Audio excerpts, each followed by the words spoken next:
WBHS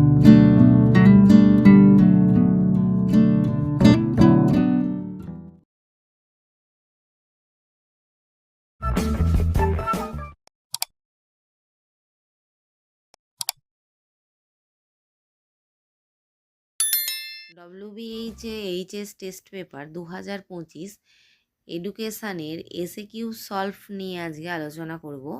প্রথম স্কুলটা হচ্ছে ইন্টার স্কুল টেস্ট। এর এমসিকিউ এর সমাধানগুলো আমি আগের ভিডিওতে দিয়ে দিয়েছি। এখন আমি এসএকিউগুলো সলভ করে দেবো। 2 দাগের নিম্নলিখিত প্রশ্নগুলো অতি সংক্ষিপ্ত উত্তর দাও, বিকল্প প্রশ্নগুলো লক্ষণীয়। 1 × 16 = 16। 1 দাগের দেখো, বয়স্ক শিক্ষা কাকে বলে? বয়স্ক শিক্ষার সংজ্ঞাটা দেখো। আর্নেস্ট বার্কারের মতে বয়স্ক নিরক্ষরদের জীবন, দর্শন ও কাজকর্মের সঙ্গে সঙ্গতি রেখে আংশিক সময়ের ভিত্তিতে যে শিক্ষা দেওয়া হয় তাকে বয়স্ক শিক্ষা বলে। 15 থেকে 35 বছরে নিরক্ষরদের ব্যবহারিক সাক্ষরতা প্রদানের কথা বলা হয়েছে। বিশ্ববিদ্যালয়, কলেজ, স্কুলের লক্ষ লক্ষ ছাত্রছাত্রী এতে অংশগ্রহণ করে যাতে প্রতিটি ছাত্রছাত্রী অত্যন্ত একজনকে শিক্ষা দিতে পারে। তোমরা বয়স্ক শিক্ষার সংজ্ঞাটা পড়লে অবশ্যই 15 থেকে 35 বছরটা উল্লেখ করতেই হবে সংজ্ঞার মধ্যে। নেক্সট কোশ্চেন, দূর শিক্ষা কী? অথবা এসইউপিডব্লিউর পুরো নাম লেখো। দূর শিক্ষা কী?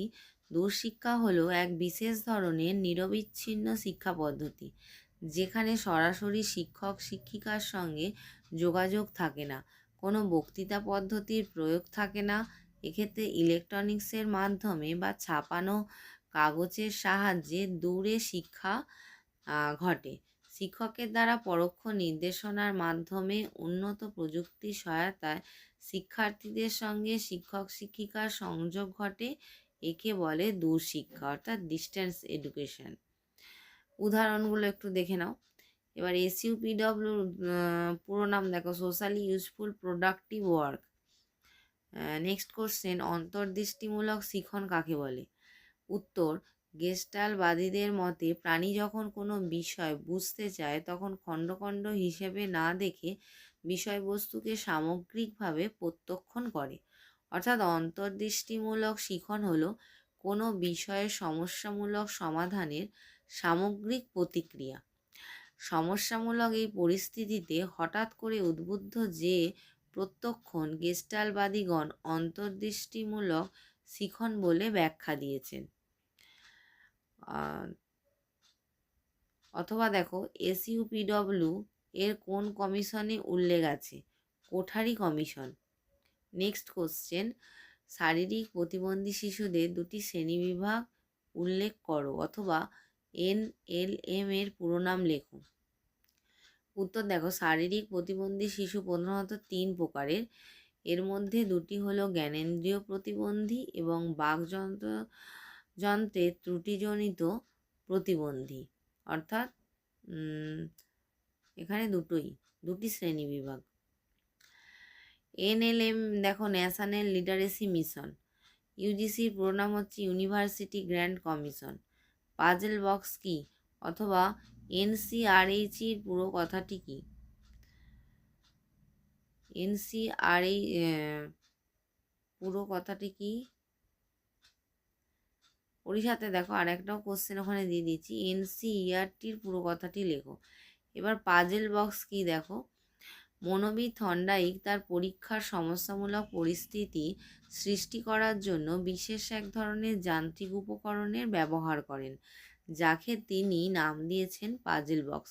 এই বক্সের মধ্যে একটি প্রস্থান পথ থাকে, অর্থাৎ বেরিয়ে যাওয়ার, যা একটি ছিটকিনি দিয়ে আটকানো। তারপরে দেখো, national council for rural higher education. NCERTর পুরো নাম দেখো, national council for educational research and training. এই পুরো ফর্মগুলো বা পুরো নামগুলো 2-1টা করে তোমাদের পড়তেই থাকে, প্রতি বছরই পড়ে। তারপরে দেখো নেক্সট কোশ্চেন, মনোবিদ ডি ও হেব এর মতে 2 প্রকার বুদ্ধি কী কী? অথবা স্পিয়ারম্যান জি এর সঙ্গে তুলনীয় ক্যাটেলের কোন ধরনের বুদ্ধি? উত্তর দেখো, 2 প্রকার বুদ্ধি হলো এ ও বি বুদ্ধি। এটা হচ্ছে সাধারণ বুদ্ধি, বিটা হচ্ছে জন্মগত বুদ্ধি। এরকমও কোশ্চেন পড়ে তোমাদের, এ বুদ্ধি কি, বি বুদ্ধি কি। তারপরে স্পিয়ারম্যানের জি এর সাথে তুলনীয় ক্যাটেলের কোন ধরনের বুদ্ধি, সেটা হবে কেলাসিত বুদ্ধি। তারপরে দেখো, ব্রেইল পদ্ধতিতে কতগুলো বিন্দু দিয়ে লেখা হয়, 6টি বিন্দু দিয়ে লেখা হয়। নেক্সট কোশ্চেন, শ্রেণীকক্ষে শিশুদের একটি আচরণমূলক সমস্যা উল্লেখ করো। উত্তর হবে সর্বদা অন্যদের সঙ্গে ঝগড়া করা। নেক্সট কোশ্চেন, স্কুল জোট কি, অথবা মাধ্যমিক শিক্ষা কমিশনের সুপারিশ অনুযায়ী ইন্টারমিডিয়েট শিক্ষা কি।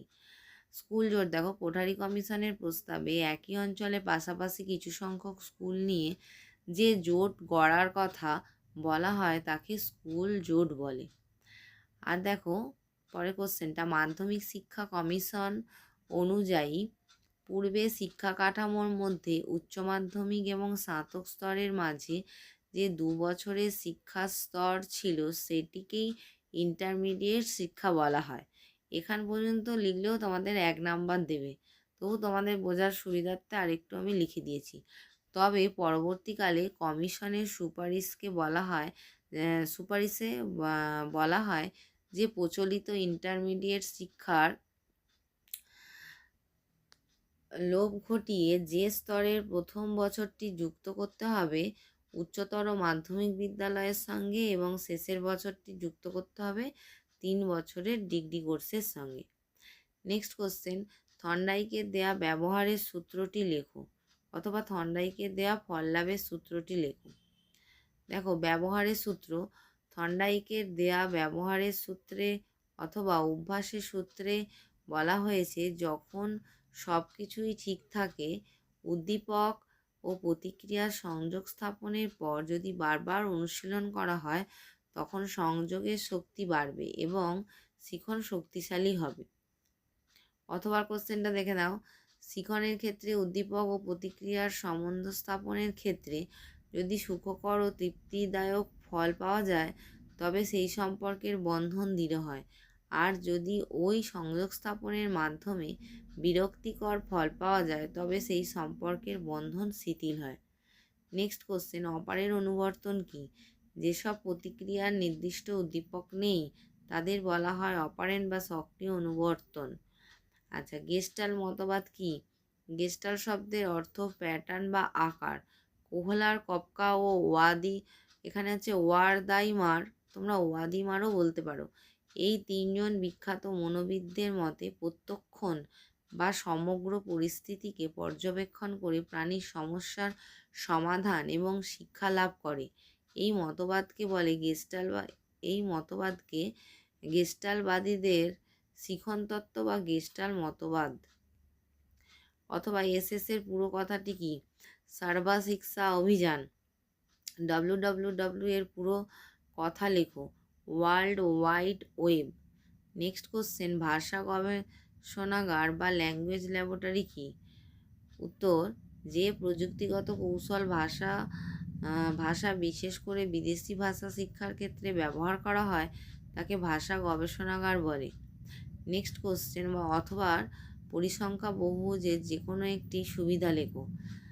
উত্তর, প্রাপ্ত তথ্যগুলি যখন পরস্পর সম্পর্কযুক্ত হয় তখন ফ্রিকোয়েন্সির মাধ্যমে তথ্য পরিবেশন সুবিধাজনক। তো এই ছিল আজকে আমার আলোচ্য বিষয়। ভিডিওটা ভালো লাগলে অবশ্যই লাইক, শেয়ার, কমেন্ট করো। আমার চ্যানেলে নতুন হয়ে থাকলে চ্যানেলটা সাবস্ক্রাইব করার অনুরোধ রইল। আমি পরে সব স্কুলগুলোর এসএকিউ এর সমাধান করে দেবো, তোমরা পরপর ভিডিওগুলো দেখতে থাকো। ধন্যবাদ, তোমরা ভালো থেকো, সুস্থ থেকো।